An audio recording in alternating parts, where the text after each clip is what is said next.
Salam sejahtera saudara-saudara yang dikasihi dan mengasihi Tuhan. Perjumpaan kita pada kali ini membahas sebuah tema, Tuhan pemelihara kehidupan yang terpercaya. Tema ini rasanya ya kita pahami demikian adanya. Pasti Tuhan itu yang memelihara kehidupan setiap kita, bahkan seluruh makhluk hidup yang ada di alam semesta ini. Yang terpercaya artinya yang paling dapat dipercaya, yang paling dapat diandalkan. Ketika suasana situasi baik-baik saja, kita mengatakan bahwa Tuhan pemelihara kehidupan yang terpercaya adalah hal yang mudah. Oke, dan kita aminkan begitu adanya. Ini lain masalah ketika justru yang kita hadapi adalah masa-masa yang sulit, masa-masa yang pelik, masa-masa di mana tempat beras kita kosong, di mana dapur tidak bisa ngebul, tidak ada uang sepeser pun, utang sudah begitu banyak menumpuk. Kita diperhadapkan pada kesulitan, sakit penyakit dan lain sebagainya. Lalu masih relevankah bicara bahwa Tuhan adalah Sang pemelihara kehidupan yang terpercaya itu? Mari sama-sama kita berdoa terlebih dahulu sebelum kita membahas tema ini. Saya mengajak kita semua untuk berdoa. Bapa di dalam surga, dalam beberapa menit ke depan kami akan membahas sebuah tema yang nampaknya mudah. Tetapi ketika konteks situasi yang sedang kami hadapi dalam keadaan yang sulit, maka tidak mudah juga lah tema ini. Tidak mudah juga kami untuk mengaminkan bahwa Engkau adalah Allah Sang pemelihara kehidupan yang terpercaya itu. Kiranya kuat kuasa Roh-Mu yang kudus menolong kami, supaya apa yang kami bahas, apa yang kami renungkan dapat dipahami dan kami dapat mengerti kebenaran firman Tuhan. Engkau yang akan menolong hamba-Mu dalam segala keterbatasan kelemahannya, supaya ia dapat menyampaikan, menguraikan firman-Mu dengan baik. Dalam nama Tuhan kami Yesus Kristus kami berdoa. Amin. Tema tersebut yaitu Tuhan pemelihara kehidupan yang terpercaya.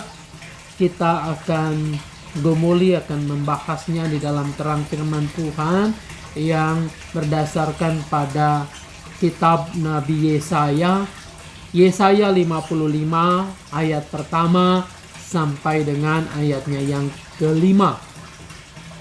Yesaya pasalnya yang ke-55 ayatnya yang pertama sampai dengan kelima. Saya akan membacakan untuk kita semua begini. Ayo, hai semua orang yang haus, marilah dan minumlah air. Dan hai orang yang tidak mempunyai uang, marilah, terimalah gandum tanpa uang pembeli dan makanlah, juga anggur dan susu tanpa bayaran. Mengapakah kamu belanjakan uang untuk sesuatu yang bukan roti, dan upah jerih payahmu untuk sesuatu yang tidak mengenyangkan? Dengarkanlah aku, maka kamu akan memakan yang baik, dan kamu akan menikmati sajian yang paling lezat. Sendengkanlah telingamu dan datanglah kepadaku. dengarkanlah maka kamu akan hidup.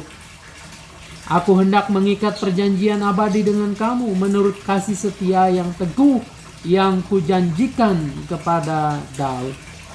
Sesungguhnya aku telah menetapkan dia menjadi saksi bagi bangsa-bangsa, menjadi seorang raja dan pemerintah bagi suku-suku bangsa. Sesungguhnya engkau akan memanggil bangsa yang tidak kau kenal, dan bangsa yang tidak mengenal engkau akan berlari kepadamu oleh karena Tuhan Allahmu dan karena yang Maha Kudus Allah Israel yang mengagungkan engkau. Sampai di sana yang berbahagia yang mendengarkan firman Allah, memelihara tentu dengan melakukannya. Haleluya. Ibu Bapak yang dikasihi dan mengasihi Tuhan Yesus, tadi di awal saya mengatakan mudah untuk kita mengatakan mengaminkan bahwa Tuhan adalah Sang Pemelihara yang terpercaya, pemelihara kehidupan, artinya yang menjamin kehidupan setiap makhluk ciptaannya, termasuk Anda dan saya, kita semua. Tapi sekali lagi, ketika konteksnya kita dalam keadaan susah, dalam keadaan terbelenggu, dalam keadaan kemiskinan, kelaparan, tidak ada uang, tidak ada beras, tidak ada bahan makanan. Pada saat yang sama kita menderita sakit penyakit. Pada saat yang sama ada juga masalah yang besar, bahwa kita harus melunasi utang kita yang jatuh tempo. Di depan pintu sudah ada penagih utang dan seterusnya. Lalu kemudian kita bertanya, betulkah bahwa Tuhan itu memelihara kehidupan saya, kehidupan Anda dan saya? Betulkah bahwa Tuhan itu menjamin sehingga kita dapat hidup layak, dapat menikmati kehidupan ini dengan baik? Saudara-saudara, hal ini pula lah yang digumuli, dirasakan oleh umat Tuhan, oleh orang-orang Israel. Kalau kita lihat konteks ini, Yesaya 55, saudara-saudara dalam kajian tafsir, bahwa Yesaya 55 itu masuk di bagian akhir yang disebut Deutero Yesaya, yang dimulai dari pasal 40 sampai pasal 55. Itu orang menyebutnya Deutero Yesaya atau bagian Yesaya yang kedua, di mana konteksnya, di mana keadaannya pada waktu itu umat Tuhan sedang berada di pembuangan di Babel. Jadi suatu kali bangsa itu mengalami penindasan, pembuangan di bawah tekanan atau di bawah kekuasaan Kasdim atau Babel. Saudara-saudara, hal ini jauh sebelumnya sudah diperingatkan oleh nabi-nabi Tuhan termasuk Yesaya, supaya Israel, supaya umat Allah itu betul-betul taat mendengarkan, hanya fokus pada Tuhan, pada Allah saja. Nyatanya itu tidak digubris. Peringatan sang nabi ini tidak main-main. Jadi berkali-kali diingatkan, berkali-kali ditegur, bahkan diberikan gambaran kalau kehidupan mereka tidak kembali kepada jalan Tuhan, maka yang terjadi adalah ya suasana seperti itu di pembuangan.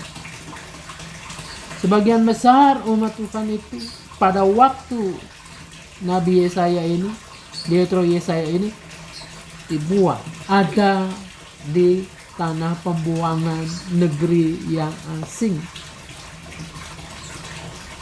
Sebagai suku atau sebagai bangsa jajahan, bangsa yang di bawah kekuasaan Babel, tentu kehidupan mereka sangat tidak nyaman.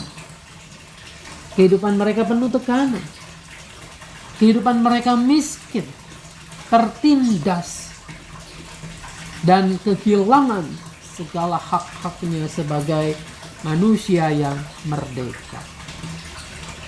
Saudara-saudara, tentu pada masa-masa yang seperti itu, sebagaimana tadi di awal saya juga mengatakan, dalam konteks itu, dalam kesulitan, kemiskinan, kehilangan kemerdekaan, kehilangan harga diri, sangat mungkin mempertanyakan, di manakah Allah yang memelihara? Di manakah bahwa Allah itu berpihak kepada mereka? Saudara-saudara, dalam masa-masa yang sulit seperti ini, sang Nabi Yesaya tidak hanya menyampaikan teguran, tidak hanya menyampaikan berita penghukuman, tetapi sebuah kabar baik, kabar yang menggembirakan.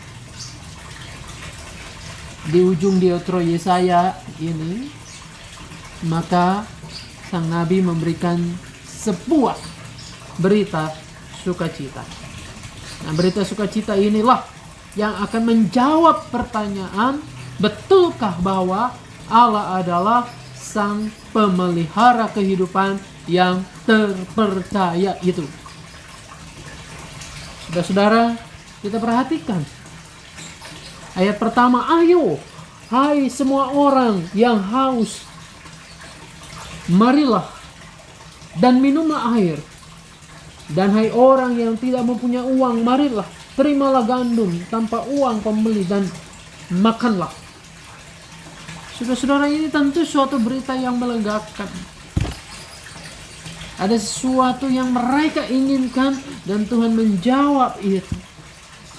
Jawaban yang to the point, jawaban yang betul-betul tepat pada sasaran ketika mereka butuh minum, mereka butuh makan.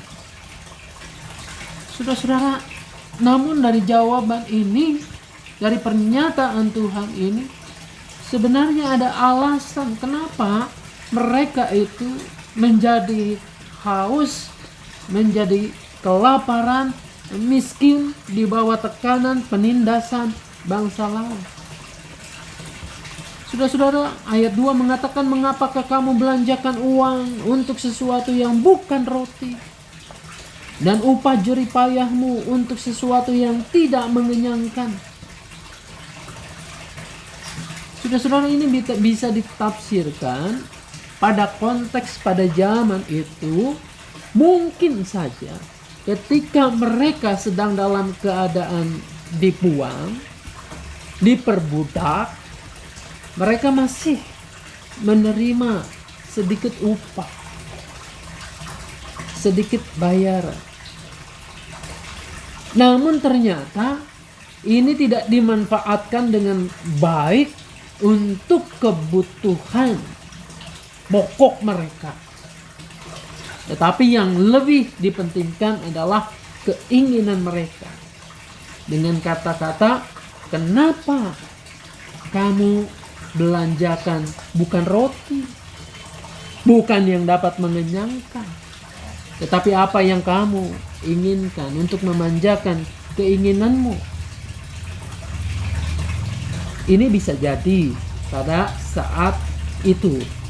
Namun bisa jadi pernyataan ini adalah mau mengingatkan kembali umat Tuhan itu pada masa-masa sebelum mereka dibuang, sebelum mereka mengalami penindasan atau penghukuman itu. Jadi pada saat itu kesempatan begitu rupa Israel, umat Tuhan itu dapat hidup layak, hidup enak. Namun kesempatan yang baik ini tidak mereka gunakan betul-betul hidup taat setia kepada Tuhan, hidup yang sesungguhnya itu. Melainkan mereka memanjakan segala hawa nafsu, keinginan-keinginan mereka. Mereka dengan kata lain bukan membeli roti yang mengenyangkan, tetapi hal-hal yang memanjakan keinginan, nafsu, serakah mereka. Itulah yang kemudian menjadi penyebab penderitaan, penyebab kesulitan, penyebab mereka miskin menderita. Jadi kalau saya bayangkan juga di sini, mereka ini belum atau tidak bisa memilah mana yang disebut kebutuhan dan apa yang keinginan. Saudara-saudara, bukankah hal ini juga yang seringkali menjerat kita?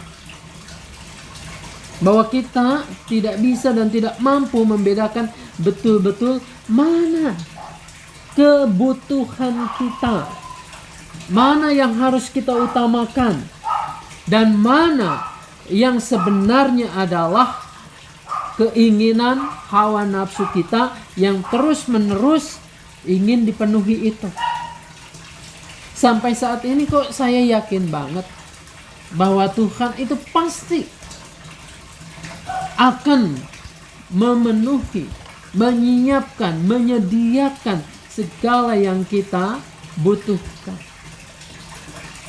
Tetapi kalau kita memanjakan apa yang kita inginkan, maka seberapapun pendapatan kita, uang kita tidak akan cukup untuk memenuhi setiap keinginan nafsu kita. Nah, saudara-saudara, disinilah perlu kearifan, perlu kebijakan, bahwa kita mengatur berkat Tuhan. Iya, betul bahwa Tuhan adalah pemelihara kehidupan yang terpercaya. Itu bukan berarti bahwa kita pun duduk diam saja. Lalu kita merindukan bahwa berkat Tuhan itu akan datang dengan sendirinya. Saudara-saudara, saya teringat ada sebuah kisah yang menarik.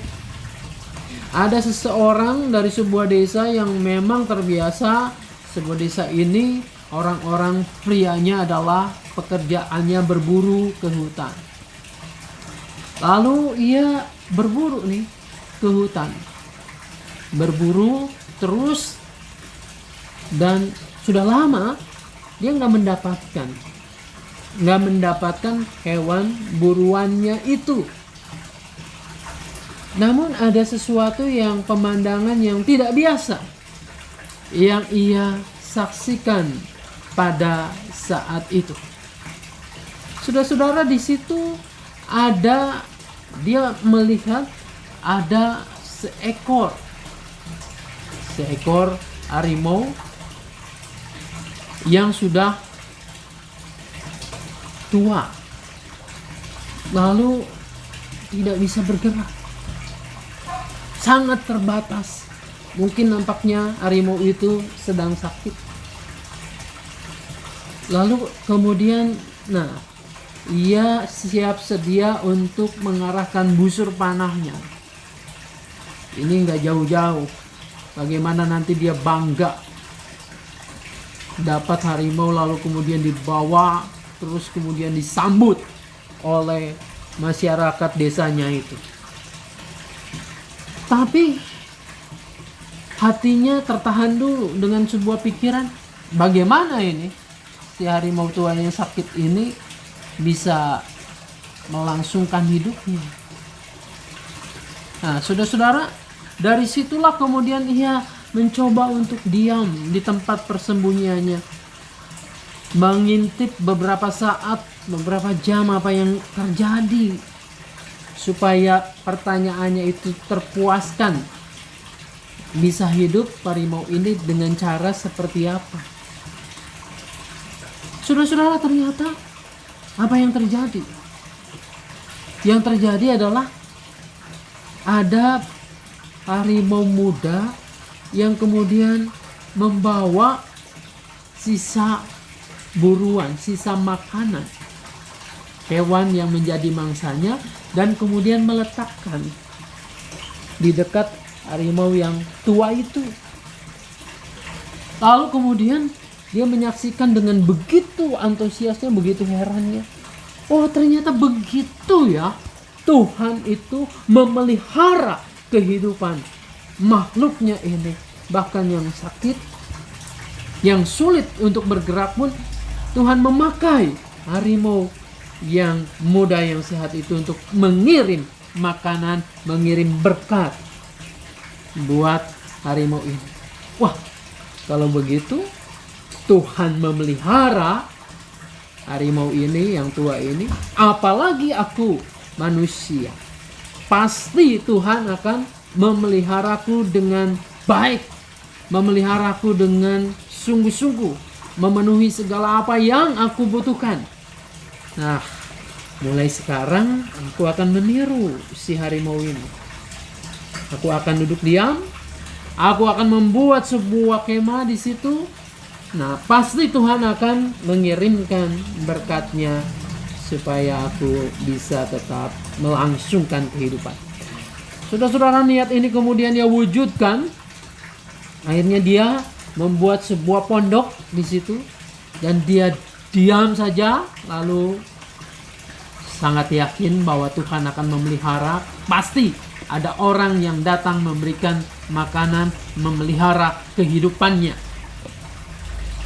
Satu hari ditunggu, ternyata tidak ada. 2 hari sama juga. 3 hari dia mulai kelaparan dan ia kemudian berontak dan bertanya kepada Tuhan. Rasanya Tuhan tidak adil. Janjimu itu kan memelihara kehidupan. Harimau tua yang mau mati itu saja engkau perhatikan, dipelihara. Bagaimana dengan aku? Saudara-saudara, dalam kemarahannya itu kemudian Tuhan menjawab, engkau pria muda, tubuhmu kuat, tubuhmu sehat, engkau bisa mendayagunakan kekuatanmu itu untuk menghasilkan kehidupan. Kenapa yang kamu pikirkan? Kok kamu mau mengidentikan diri dengan harimau tua yang sakit itu? Bisakah engkau berpikir, dan seharusnya itu yang kau lakukan adalah engkau menjadi harimau muda yang siap berbagi kehidupan, yang siap juga memelihara kehidupan dengan orang-orang yang sulit mendapatkan nafkah, mendapatkan kehidupan itu. Saudara-saudara, seringkali kita memposisikan diri sebagai korban, tak berdaya. Kita lebih senang menerima bantuan, dibantu orang, dikasih duit, dan seterusnya. Tidakkah kita berpikir yang seharusnya terjadi adalah kita yang berdaya ini menolong orang lain? Saudara-saudara, ada banyak orang berpikir dan menggunakan ayat, lihat, burung di udara saja dipelihara, ia tidak menabur, ia tidak menanam, tidak mengumpulkan, tetapi ia diberi makan, dan seterusnya. Kita memang berbeda dari burung, dan bukan seperti burung juga, tetapi kita diberikan kepercayaan untuk mengelola kehidupan ini. Nah, kembali kepada bahasan kita, bahwa seringkali yang membuat kita kurang adalah bahwa kita lebih mengedepankan keinginan kita ketimbang apa yang menjadi kebutuhan hidup kita. Saudara-saudara, mulailah kita berpikir, terlebih pada saat masa-masa krisis seperti ini. Apa sih yang butuh? Apakah yang perlu, yang betul-betul kita harus beli? Saudara-saudara, Israel kemudian diingatkan kembali oleh Tuhan. Dalam konteks, dalam keadaan yang sulit itu, ketika tidak mampu memanfaatkan, menggunakan kesempatan dengan baik, mengelola kehidupan dengan baik, maka Tuhan mengatakan ayat 2 di bagian akhir itu, dengarkanlah aku maka kamu akan memakan yang baik, dan kamu akan menikmati sajian yang paling lezat. Sendengkanlah telingamu dan datanglah kepadaku, dengarkanlah maka kamu akan hidup. Sangat sederhana. Anda dan saya ingin betul-betul mengenal, merasakan, bahkan membuktikan bahwa Tuhan itu adalah Allah yang memelihara kehidupan. Syaratnya ini dia. Dengarkanlah aku, maka kamu akan memakan yang baik, dan kamu akan menikmati sajian yang paling lezat. Sendengkanlah telingamu dan datanglah kepadaku.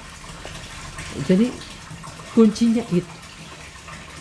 Anda dan saya tidak akan mampu merasakan dan mengalami bahwa Allah itu adalah sang pemelihara yang terpercaya sebelum Anda dan saya betul-betul menyendengkan telinga kita, memfokuskan telinga kita kepada suara Tuhan itu, mendengarkan suara Tuhan itu. Saudara-saudara, mungkin Anda dan saya akan mengatakan, bagaimana caranya? Kan Tuhan tidak seperti pada zaman para nabi dulu langsung berbicara. Ada banyak cara Tuhan menyapa, Tuhan berbicara kepada kita. Melalui pemberitaan pembahasan firman seperti ini, melalui mimbar, melalui saat teduh, melalui pembacaan firman Tuhan yang sungguh-sungguh. Maka disitulah kita akan mendengarkan suara Tuhan. Mendengarkan suara Tuhan artinya dibarengi dengan niat taat untuk melakukannya. Bagi orang-orang Yahudi, mendengarkan itu adalah satu paket dengan melakukannya. Sebab ketika Anda dan saya hanya mendengarkan, tahu, tetapi tidak melakukannya, itu sama dengan pemberontakan kepada Tuhan. Jadi satu paket ketika kita mendengar dan melakukan itu tidak bisa dipisahkan. Jadi saudara-saudara, kita diajak oleh sang nabi juga ini, Nabi Yesaya ini, untuk betul-betul mendengarkan suara Tuhan, kehendak Tuhan. Dalam perjanjian baru ada banyak hal suara Tuhan itu disuarakan oleh Yesus sendiri, dihidupkan menjadi firman yang hidup itu. Suara Tuhan mengenai pemeliharaan ini begitu jelas dikatakan oleh Yesus, disabdakan, diajarkan. Bahkan Yesus mengajarkannya apa? Untuk kita meminta kepada Allah, kepada Bapa kita itu, makanan hari ini yang secukupnya. Lagi-lagi ini bicara soal kebutuhan, bukan keinginan. Bayangkan tubuh kita kalau diberi makan melebihi yang secukupnya itu. Apa yang terjadi? Ada banyak penimbunan kolesterol, penimbunan asam urat, gula darah. Pendek kata, kita memasukkan semua bibit-bibit penyakit, dan pada saatnya kita menjadi tidak berdaya, memanjakan keinginan. Nah, ketika kita makan yang secukupnya itu, pastilah kehidupan kita terpelihara. Bukan hanya kita tidak kelaparan, bukan hanya kita tidak mengalami masa susah, tetapi juga otomatis tubuh kita menjadi sehat. Bukan hanya sehat, melainkan bugar. Oleh karena makan yang secukupnya itu, dan Tuhan meminta juga bahwa tubuh kita itu bergerak, tubuh kita itu bekerja, tubuh kita menghasilkan buah, menghasilkan apa yang baik. Berarti itu diolah dalam tubuh kita. Anda dan saya percaya, bukan hanya cukup, bukan hanya tadi tidak kelaparan, tetapi Anda sehat. Dan lebih dari sehat, Anda akan menjadi bugar. Anda akan menjadi berkat bagi banyak orang. Dan saudara-saudara, ternyata kuncinya sangat sederhana, yaitu dengarkanlah, sendengkanlah telingamu kepada suara Tuhan, maka engkau akan hidup. Maka engkau akan tahu bahwa Allah adalah sang pemelihara kehidupan yang sesungguhnya itu. Tuhan Yesus menolong, memberkati kita semua. Amin. Mari kita satukan hati dalam doa. Bapa dalam surga, terima kasih. Seberapapun yang kami boleh pelajari, yang Engkau izinkan kami boleh memahaminya, biarlah itu dapat kami lakukan dalam hidup kami sehari-hari. Tuhan juga yang menolong, bahwa saat-saat ketika kami tergoda oleh keinginan-keinginan kami, biarlah Tuhan yang menolong, mengingatkan kami kembali untuk melakukan segala sesuatu dengan baik secukupnya itu. Dalam nama Tuhan kami Yesus Kristus kami berdoa. Amin. Kasih Tuhan mengiringimu, dan sayapnya melindungimu. Tangan Tuhan pegang di dalam hidupmu. Majulah dalam terang kasih-Nya. Kasih Tuhan mengiringiku, dan sayapnya melindungiku. Tangan Tuhan pegang di dalam hidupku. Majulah dalam terang kasih-Nya. Tuhan Yesus memberkati kita semua. Amin.